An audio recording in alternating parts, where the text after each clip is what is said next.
Abrimos, señoras y señores, la mesa de este miércoles 8 de junio de 2016 y lo hacemos saludando a Teresa Herrera, buen día. Buen día, Emiliano. Rafael Porsekansky, ¿cómo te va? Buen día para todos. Gerardo Caetano, que vuelve después de un par de semanas de viajes. ¿Qué tal, Gerardo? Muy bien. Y Heber Gato, que vuelve a ser nuestro invitado. Gracias, Heber. ¿Qué tal, Emiliano?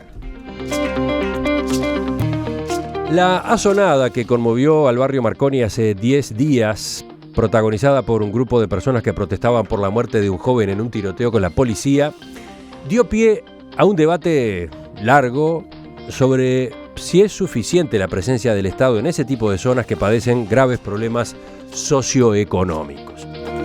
Desde la oposición se denunció que esos estallidos de violencia responden a que la bonanza de los últimos años no llegó a esos barrios, a que las políticas sociales y de vivienda no tuvieron efectividad y a que en el fondo no se está trabajando con seriedad en lo que sería la clave, la educación. La solución a estos problemas, se dice, está en la educación, donde los gobiernos frente amplista se han mostrado impotentes.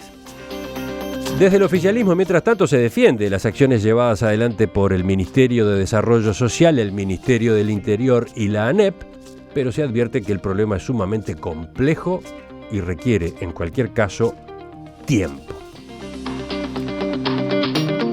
¿Qué dicen ustedes? ¿Cómo se enfrenta una realidad social tan desafiante como la que se da en Marconi y en otros barrios similares? Por supuesto que esto daría para toda la mañana, pero me gustaría que hoy por lo menos hiciéramos una primera incursión. Bueno, arranco. Dale, Rafael. Tratando de ser breve. Primer punto importante, el tema es multidimensional, no se arregla con una sola cosa, abarca muchas dimensiones.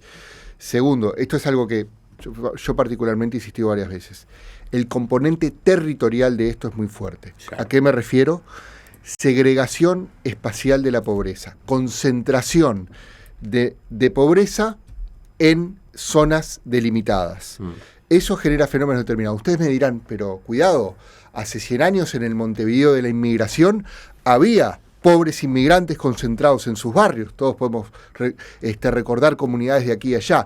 El problema es el tema intergeneracional.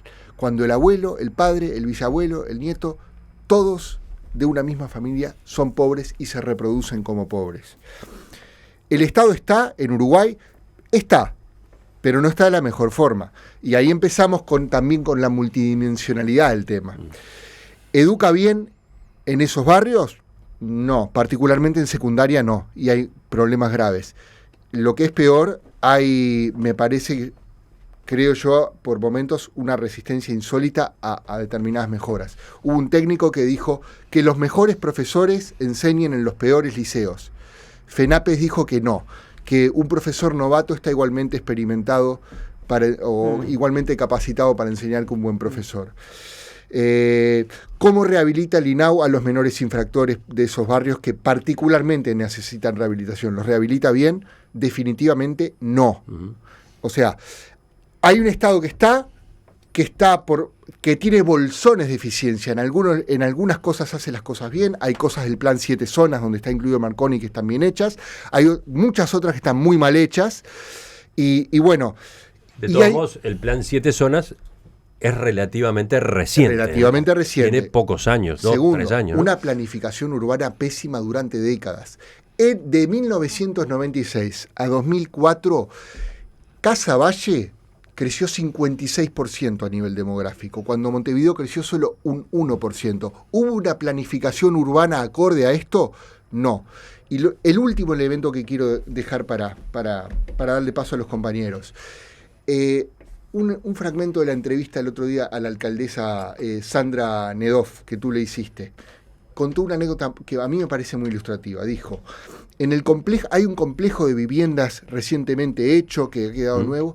No tuvimos suficientes ofertas para que se fueran a mudar allí. No hubo interesados, no hubo interesados suficientes. Con vivienda disponible. ¿Por qué? Porque nadie quiere ir a esas zonas. Y eso es lo que termina generando esa gran segregación de la pobreza, que es altamente nociva. Heber. Bueno, coincido con ese diagnóstico. Creo que esto es multidimensional. Creo que es grave, además, porque uno advierte que lo de Marconi es nada más que un microcosmos de un problema muy generalizado. ¿Cuántos son los marginales en el Uruguay. No tenemos una medición exacta. Lo que sabemos sí es que el Uruguay tiene alrededor de un 10% de pobres, que en Montevideo ese número aumenta en la medida que son alrededor de un 13%. Eso da en la zona sur, en Montevideo, alrededor de 180.000 habitantes de pobres, no de marginales, porque hay que distinguir entre pobreza y marginalidad. Todos los marginales, en general, en su gran proporción, son pobres, pero no todos los pobres son marginales. Yo creo que en esto hay un problema, digamos, de mala aplicación de políticas sociales, sin duda. Coincido contigo que hay planes mejores, planes peores, planes que recién se ponen en ejecución, pero en el mundo hay un problema relacionado con todo esto. Recién Teresa me decía, con razón, que hay lugares en el mundo donde se ha avanzado, pero en líneas generales es un problema social de una complejidad tremenda. Yo lo que me parece que hay que hacer una distinción muy importante entre pobreza como la causa de la marginación, como el golpe inicial de la marginación. Nadie es marginal porque inicialmente haya querido irse a vivir, y nadie se va a esos barrios de segregación territorial que tú señalabas voluntariamente y alegremente. El problema es una vez que se establecen allí. Y ahí hay que distinguir muy bien lo que es la lo que es la pobreza que lo lleva a eso, de lo que es la marginación que supone un apartamiento de las pautas, de las normas, de los valores de la mayoría en una ciudad. En un Se puede hablar hasta de una subcultura. Una subcultura que es aprovechada, por otro lado, por la delincuencia y el crimen organizado. Una subcultura que inmediatamente se relaciona con la juventud, la infantilización de la pobreza, un problema muy importante. No es una subcultura absolutamente generalizada, está generalizada entre todos los estratos etarios, pero tiene una manifestación notoria en la juventud, se conecta con el delito, este es el otro componente, y se conecta con el uso de la pasta base y de las drogas. Pero, y acá es donde quiero señalar que me parece que los abordajes no han sido lo suficientemente claros, hay una gran diferencia entre ser pobre, que es un estatuto no querido, y ser marginal, que es un estatuto muchas veces aceptado y querido. De allí las dificultades para salir de la pobreza son mucho menores que las dificultades para salir de la marginación. Cultural. La marginación crea, tú lo decías bien, una subcultura que además se agrava por el delito, por las relaciones con el delito y con las relaciones con la droga. De manera que subcultura donde se vanagloria las armas, por ejemplo. Por ejemplo. Donde se llega a manejar con orgullo el término pibechorro, exactamente. ¿No? Y donde se quiere salir, esa es la gran pregunta. ¿Todos quieren salir de eso? ¿O han elegido en función de la sociedad moderna y de lo que significa integrarse a la sociedad moderna, vivir en esas condiciones? Teresa, Gerardo, los dos quieren hablar, no sé con quién de ellos largo. Teresa queda para el final. Muy bien. Bueno, yo coincido, no voy a repetir, pero flashes. En primer lugar, esto tiene una historia larga. No empezó en los últimos 10 años, ni siquiera empezó durante la dictadura, viene de más atrás. El Uruguay fue una sociedad hiperintegrada. Hace medio siglo que dejó de serlo. Y dejó de serlo claramente después del ajuste recesivo con el que terminó la dictadura. La primera medición de pobreza en democracia daba que el 46% de los uruguayos estaban por debajo de la línea de pobreza. Y después de la crisis del 2002, en el 2004, el 40% de los uruguayos estaban por debajo de la línea de pobreza. Segundo elemento, pobreza no es marginalidad. No todos los pobres son marginales. Obviamente. Y esto es la territorialización del poder social. Algo que no existía en el Uruguay. El Uruguay de nuestros abuelos, de los inmigrantes, era un Uruguay. Barraña aún tiene un estudio fantástico sobre el Montevideo del 900. Había 21 secciones jurisdiccionales. En todas las secciones había de todo. O sea, que todavía esta idea de que en todos los barrios había de todo, bueno, era justamente una base republicana formidable. Allí estuvo la base del mejor Uruguay, de ese Uruguay de la reforma social, de la democracia de partidos, de la sociedad hiperintegrada. Eso ya no existe más. Tenemos una sociedad de guetos. En comparación con América Latina, lejísimo. Yo vengo de ver el espectro de América Latina. Cuando contamos nuestros problemas nos dicen... Se nos ríen en la cara. Se ríen. Pero el Uruguay siempre tuvo la clave para resolver sus problemas en la anticipación. El Uruguay tiene que anticipar las soluciones. Y el Uruguay tiene el huevo de la serpiente adentro. ¿Por qué? Primero, claro que se necesita más Estado. Pero decía bien Teresa, más Estado coordinado. El plan 7 zonas es un plan muy correcto, pero ha faltado coordinación. Es un plan muy correcto, ¿por qué? Porque en la zona metropolitana de Montevideo está el 60% de la población marginal de todo el país. Exacto. Entonces, atacando con más Estado coordinado, acá hay un grave problema. La sobredemanda de a la educación es un error garrafal. Estamos destruyendo la educación. Creemos que el liceo, la escuela tiene que ser asistente social, trabajador social, psicólogo, promotor económico. No. Más Estado y más Estado coordinado. Combinando políticas universales de derechos, combinando focalización. Segundo, no basta. Hay que aprovechar otras redes sociales que el Uruguay tiene y que no está aprovechando. La Iglesia, yo no entiendo la política pastoral. Tengo un gran aprecio a Monseñor Sturla, pero no entiendo una política pastoral que ponga como eje una virgen en la Rambla. La Iglesia, ¿cuál es el eje de la política pastoral? Bueno, la Iglesia, los clubes, las redes, esa capacidad gregaria que todavía tiene el Uruguay. Bueno, tiene que apostar acá. Yo sé que hay muchas parroquias en barrios muy populares donde los curas viven realmente mal, son pobres y que tienen un compromiso terrible. Bien, hay que apostar, hay que respaldar a ello. Cuando se critican a las iniciativas privadas en barrios populares, yo me enervo. En esto todos tienen que estar. Bueno, en estas zonas casualmente hay instituciones educativas de origen católico, Exacto. Que están jugando un papel importante. Sí, importantísimo. Pero tú ibas más allá, tú ibas a las parroquias en sí mismas, un papel... Parroquias, clubes. Nosotros tenemos una capacidad gregaria. En cada barrio hay 20 clubes. Muchos lo critican y además es imposible la fusión. En el Cerrito, sumar a rentistas y Cerrito es quimérico. Se va a resolver, yo qué sé, el problema de Siria antes que fusionar a Cerrito con rentistas o a Rampla con Cerro. Sin embargo, hay que aprovechar esa capacidad gregaria. Y lo último, el eje de la territorialización. Hay un libro muy importante, se los recomiendo, pasó casi desapercibido, que es un libro de Jacques Curiel, que se llama Montevideo, cercanías y lejanías. Y muestra cómo Montevideo en los últimos 30, 40 años se ha expandido. Montevideo y la zona metropolitana. Y es justamente la negación de cómo debe crecer una ciudad. Ahora sí, Teresa. Cuando yo vine a vivir al Uruguay allá por el año 81, y bueno, trabajaba en encuestas ya como toda la vida, justamente esto que decía Gerardo de que los barrios en Montevideo era muy difícil caracterizarlo socioeconómicamente.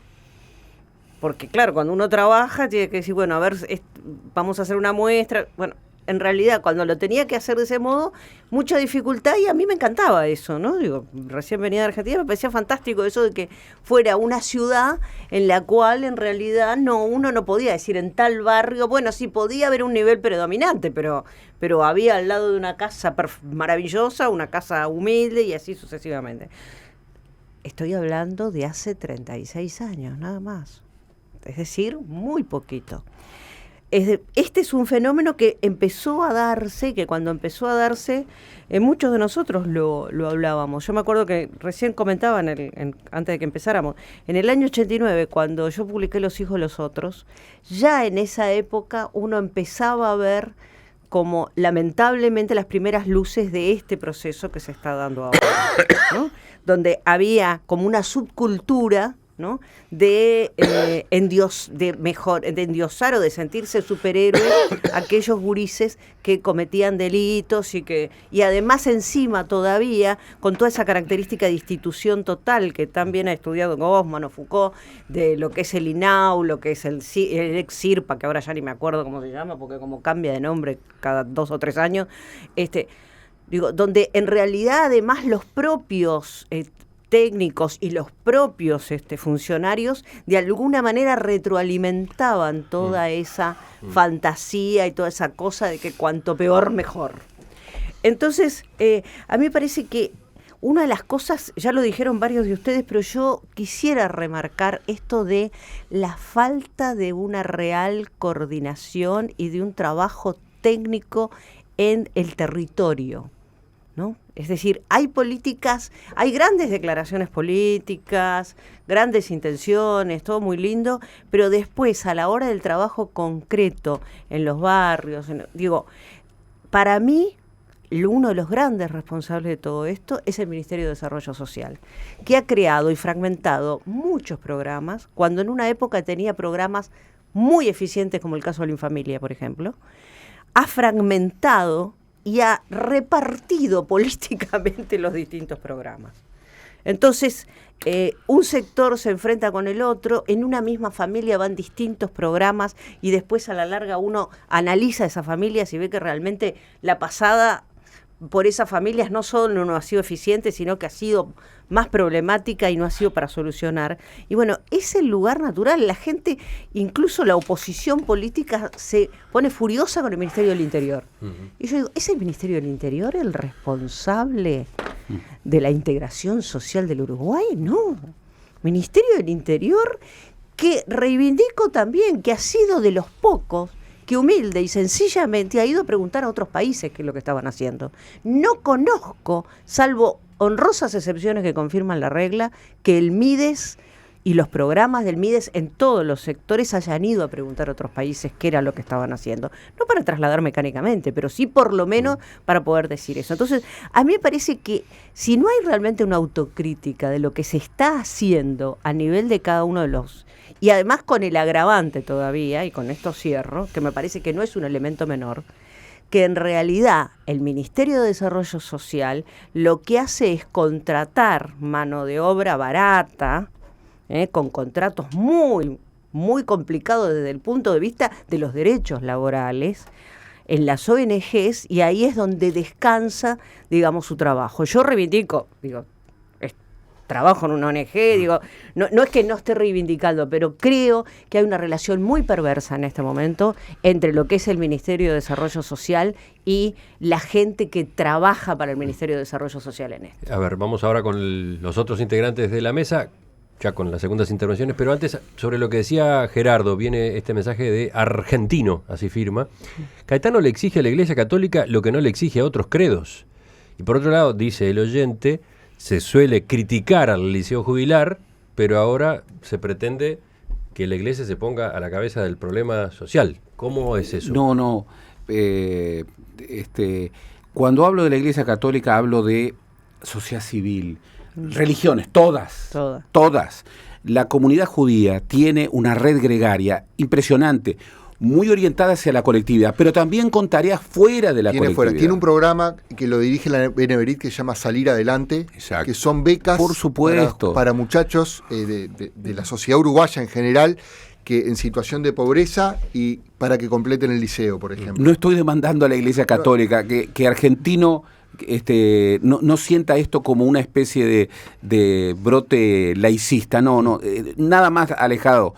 Estoy hablando de los sindicatos, estoy hablando de los clubes de fútbol, estoy hablando de los clubes barriales, estoy hablando de las ONGs, estoy hablando de todo eso que es solidaridad organizada y que no es Estado. Y que muchas veces en este país tan estatista decimos más Estado. Yo estoy muy de acuerdo. Más Estado coordinado, pero además articulado con más sociedad civil. Y allí celebro el jubilar. Y cuando veo, por ejemplo, prevenciones contra iniciativas privadas que respaldan trabajo social, me enojo mucho, porque el problema que tenemos frente a nosotros es de tal magnitud que ahí tenemos que juntar todos los esfuerzos. Y hay que jugar a la diversidad. Exactamente, y ahí era donde justamente el tema de las buenas prácticas, ¿no? Es decir, cómo hay instituciones y organizaciones que tienen muy buenas prácticas con el trabajo con los jóvenes y cómo en realidad esas buenas prácticas terminan no socializándose o no abriéndose o no generalizándose o no siendo conocidas. Digo, a nosotros nos ha tocado hacer estudios de sistematización de organizaciones como Colpin, que está vinculada a la Iglesia Católica, ¿no? U otras organizaciones, Gurises Unidos. Digo, es decir, hay buenas prácticas. Ni que hablar de la gente de Tacurú que está dentro de ese barrio, ¿no? Entonces, digo, ¿por qué no? Yo decía, no vemos lo de afuera, pero tampoco a veces vemos lo de adentro, ¿no? Pregunta otro oyente, Gustavo, ¿por qué sacaron 5 cuarteles de la zona del Marconi y los mandaron al interior? Seguramente porque no ayudaban a los procesos de socialización que se pretenden, eso parece bastante obvio. Sí. Pero yo me pregunto, ¿no habrá acá un problema de desenfoque central en el tema? Es decir, ¿no habrá una demasiado estrecha relación de estos problemas de marginación con el problema de la pobreza, sin entender que los problemas de marginalización exigen una labor educativa de persuasión de otra naturaleza? Es decir, en la medida que estemos enfocados a darle, como se le está dando, una gran ayuda económica a estos sectores marginales, me parece que se está errando el camino. No porque no se le deba dar esa ayuda, seguramente si se pudiera sería bueno incluso aumentarla, sino porque junto a esa ayuda económica hay que darle otro tipo de valores, que no se los puede dar únicamente la educación, especialmente porque la educación uruguaya además se está segregando. Exacto. Las escuelas de esos sectores no son del mismo nivel que las de Positos o Punta Carreta. Hay un problema que tiene que ver con la sociedad toda donde están insertos esos guetos. Es decir, la sociedad no está exigiendo roles cada vez más sofisticados, específicos, para poder integrarse, y esos roles los pueden conseguir quienes viven en esos barrios, y además quieren conseguirlo, porque ese es el problema. El problema no es el determinismo ese de pensar pobreza, conducta delictiva. Es decir, hay que superar esa visión, no porque no haya una relación, que obviamente que la hay, sino porque en el medio, como una variable intermedia, hay una voluntad específica y demostrada de quedarse en esos lugares. Y eso es lo que hay que quebrar. Hay que empezar con un proceso de persuasión que exige una revolución en el pensamiento de cómo educar y cómo cambiar esa subcultura. Yo ahí tengo un matiz con Heber. Yo acá, para mí la palabra clave acá es desguetización. O sea, el objetivo número 1 tiene que ser que los pobres no estén siempre entre pobres y los ricos no estén siempre entre ricos. Ese tiene que ser primero. Que si una madre manda a sus hijos a la escuela pública, que no sea una escuela pública donde todos los alumnos son pobres o una escuela pública donde son de clase media para arriba, como podría pasar en una escuela pública de Positos hoy en su mayoría o en una escuela pública de Casaballe hoy. Para eso lo que tiene que haber es que en ese territorio convivan las clases o conviva por lo menos un cierto abanico de clases. ¿Y cuál es el matiz que tenés conmigo? No, que quizás el matiz que uno hablaba de persuasión, uno de pronto se imagina líderes, digamos, yo no estoy hablándole diciendo, a los muchachos. No estoy diciendo eso en absoluto. Como mencionaste mucho. Lo que pasa es que romper esos guetos es también un esfuerzo absolutamente desmedido, porque gran parte de los que viven en ellos, especialmente los jóvenes que están muy cercanos al delito y a la droga, no quieren romper esa Pero ¿sabés lo vinculación? Que pasa, Heber? Eso se rompe si primero para romper esto, lo primero que hacer es que hay que transformar en esas zonas problemáticas en habitables. Si se transforman en habitables, ¿qué puede suceder, por ejemplo? Los alquileres van a seguir siendo durante un tiempo baratos en esas zonas. Y familias que están pagando un alquiler más caro y que se les hace difícil llegar, ven que esas zonas se transforman en habitables y comienzan a llegar de nuevo. Habitables, brindarles servicio. Que no te asalten todas las noches. Por supuesto. Para empezar, que la escuela del barrio sea una escuela decente, o el liceo del barrio sea un liceo decente, que los vecinos no estén en su gran mayoría desempleados o sea, que comience... y la infraestructura La básica, infraestructura, ¿no? que haya saneamiento. En estas zonas Que haya saneamiento, falta infraestructura Emiliano, básica que haya saneamiento. como saneamiento, Por ejemplo, como que haya iluminación en calles, las calles. Ayer decían pavimento, en un programa que luz. el programa Las Pruebas me remito de Romina Andrioli, que el Plan 7 Zonas no iluminó por igual en todas las calles que lo necesitaban, que hay como baches en el tema. Yo quería decir una cosita más también que fue mencionado solo por arriba. En este tema que estamos hablando de los guetos, Uruguay no está solo. Están las favelas, están las villamiserias. Es más, recomiendo, por ejemplo, la columna de Rafael Mandresi. También en Europa hay segregación. Sí, claro. Suburbios Con de el, París, por ejemplo. los suburbios, por Es otra con segregación. el componente Por cultural supuesto. inmigrante. Sí. Pero también le recomiendo a la audiencia, por ejemplo, que lo van a ver clarito, la serial The Wire, una serial excelente y que tiene el componente policial, pero que muestra, por ejemplo, lo que son los guetos afrodescendientes en Norteamérica. Que Terrible. Es el gran problema social de Norteamérica. Cada tanto nos llega por las noticias, ¿por qué? Porque algún policía se sobrepasa con algún ciudadano afroamericano. Pero ahí también tenemos brutalidad policial, malas escuelas. Está el Estado, pero no está bien. No. O sea, A no veces está en la- el gueto de Chicago, por ejemplo, el el gueto gueto negro de Chicago. Claro.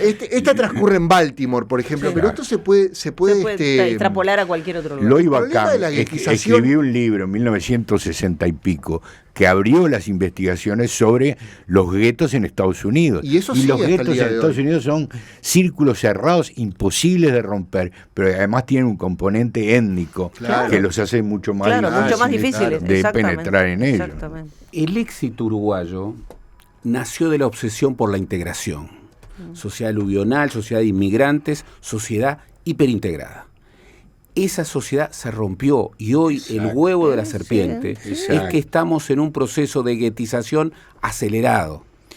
Hay que interceptarlo ya. Ya, sí. El crimen organizado está utilizando este nuevo mapa del Uruguay. Claro. ¿Por qué?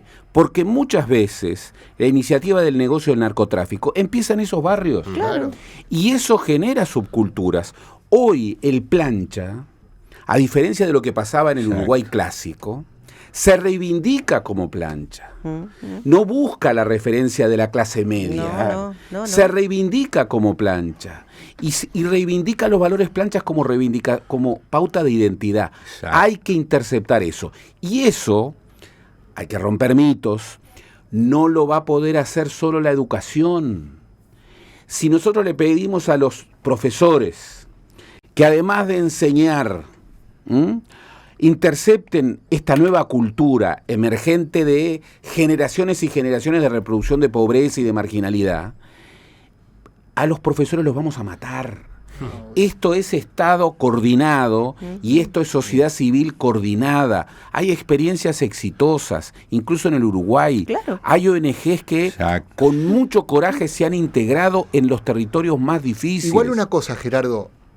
Yo estoy de acuerdo con eso de la subcultura, mayormente juvenil, pero no está del todo blindada, no es impenetrable ni es impermeable, No, por ni esos supuesto. muchachos Claro que no quieren Ni- ir a estudiar. Por ejemplo, el menor asesinado, iba a la UTU. Por ejemplo, tenía un entramado, tenía madre y padre, por ejemplo. O sea, no está del todo blindada. Tiene grietas también. Sí, esa perdón, Pero, para Rafael, lo positivo y para lo negativo. eso- Para lo negativo eso y para lo estamos- positivo. Porque, digo, ese muchacho, en realidad su padre creyó que estaba en la UTU y Claro, estaba ahí- robando. y en ese él no momento, iba a la ¿no? UTU. Y él no, es decir, No, pero esto que estás diciendo no es que no iba nunca. No, es no. muy cierto, Claro, Rafael. pero eso es ida y vuelta, ¿no? Nunca las subculturas son blindadas. No, Las claro. subculturas están penetradas en todos lados por la cultura mayor. Son un mix, pero son un mix donde en el Uruguay tendencialmente va progresando el sentimiento de que la guetización la quiero, la guetización me favorece, estoy de acuerdo con la guetización porque el delito me ayuda. Esos problemas culturales son pero- los que pero no la se cultura ahí espera, es el punto de no llegada se también. no se arreglan únicamente poniendo luz y poniendo calles. Hay un proceso, hay que repensar la forma en que la sociedad moderna, las sociedades actuales, van permitiendo que estos procesos de guetización que señalaba Rafael vayan avanzando y obtengan auditorios, lo que antes no ocurría con la pobreza ni con los procesos con los inmigrantes o con el campo a la ciudad. Ahora hay auditorios para eso, y la familia, que era el gran contenedor de socialización, está funcionando muy mal. Yo estoy dando pautas generales, no estoy dando soluciones. Sí, pero de todos modos la globalización ha contribuido mucho a eso. Sin duda. Porque recién Gerardo hablaba de lo que nos dicen, ¿no?, cuando uno va para afuera. Yo me acuerdo que hace 15 años atrás el fenómeno de las maras era un fenómeno que para nosotros era casi desconocido, ¿verdad? Es decir, lo conocíamos porque sabíamos que existía en América Central y todo lo demás. ¿Cuán lejos estamos de eso? Y además, ¿de qué hablamos cuando hablamos de familia? Yo recuerdo hace algunos años, me van a tildar nuevamente de anticatólico, nada más alejado, pero un día el monseñor Cotuño defendió la creación del Ministerio de la Familia. Y un periodista le preguntó, ¿pero para usted qué es una familia? Y Cotuño, muy sorprendido, dijo, una familia es un padre, una madre con sus hijos. ¿Y no sabe que es el 25% de la población, nada más de los hogares ahora? Tenemos un mapa en donde los arreglos familiares, y es un tema del mundo también, pero en Uruguay han estallado. Tenemos centenares de miles de arreglos familiares muy diversos. Ahora te voy a decir que en muchas intendencias de este país sigue habiendo una secretaría de la familia y la mujer, o de la familia y no sé qué. O sea, seguimos todavía sin con duda, esa cabeza. Teresa, pero también es cierto que los índices de delincuencia entre hijos nacidos de familias irregulares, mirá que yo no estoy abogando por volver al modelo familiar de los 60, pero te señalo el hecho que son mucho mayores los índices de delincuencia de hijos nacidos de matrimonios mal constituidos que cuando se trata de delincuencia en matrimonios bien constituidos. Claro que sí. De modo que ese es un problema que no se arregla tan fácilmente. Bueno, depende cómo se lleve el matrimonio bien constituido. Teresa duda, pero yo en este elemento soy conservador. La presencia del padre y la madre es importante. Pero ahora, pueden ser dos madres, o pueden ser dos padres. Porque hay chiquilines, por ejemplo, que son educados por padres homosexuales y nacen bárbaros. Pero cuando son dos para hacer la crianza, cuando hay una familia, es mucho mejor que uno. Ahora hay una familia. Buenos. Pero claro, pero tengamos claro que vivimos en un país donde justamente como esos arreglos familiares son de mucho tipo, lamentablemente en muchos casos la responsabilidad de la crianza de los hijos está solo sobre las madres. Los hogares llamados monoparentales son monomarentales. Exacto, monomaternales, sí.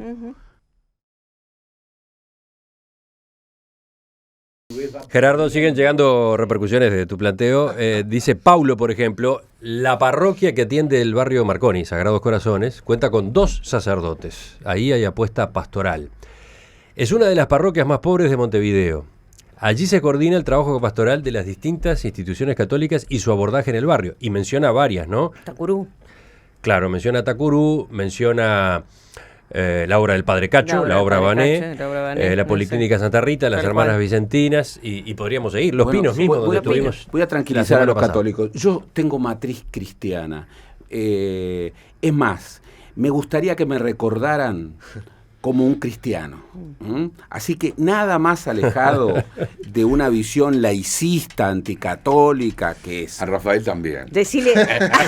Bueno, pero ojo, creo que hoy la pastoral social tiene que ser el eje de la acción, no solamente de la Iglesia Católica, sino de la acción de otras áreas comunitarias. Y además quiero decir otra cosa, soy muy amigo de muchos curas, de muchos pastores, de muchos rabinos, y sé que ellos, cuando están radicados en barrios pobres, son pobres. Sí, claro que sí. Entonces los reivindico su historia de vida. Sí. Lo que quiero decir es que desde las autoridades eclesiásticas, y tengo muy buena opinión del cardenal Sturla, desde las autoridades eclesiásticas, desde el Estado, hay que apoyar una acción nacional en donde se le exija justamente a todas las redes sociales un esfuerzo de energía social, de energía solidaria, que tenga que golpear sobre el territorio. Yo no puedo admitir que un club de fútbol que está radicado en el Cerro no tenga labor social. Con todo lo que puede hacer un club de fútbol, no puedo admitir que, por ejemplo, un sindicato no tenga también, con la extraordinaria tradición que tiene el movimiento sindical uruguayo, una acción territorial. No puedo admitir que las empresas no desarrollen responsabilidad social empresarial.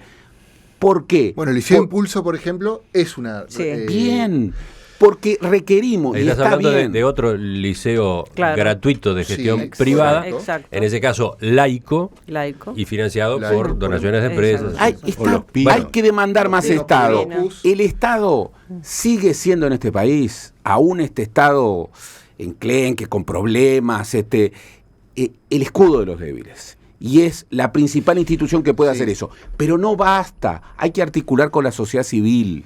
Pero- Pongo puntos suspensivos acá y después de la pausa les planteo otra pregunta, cada vez que hasta más difícil que esta.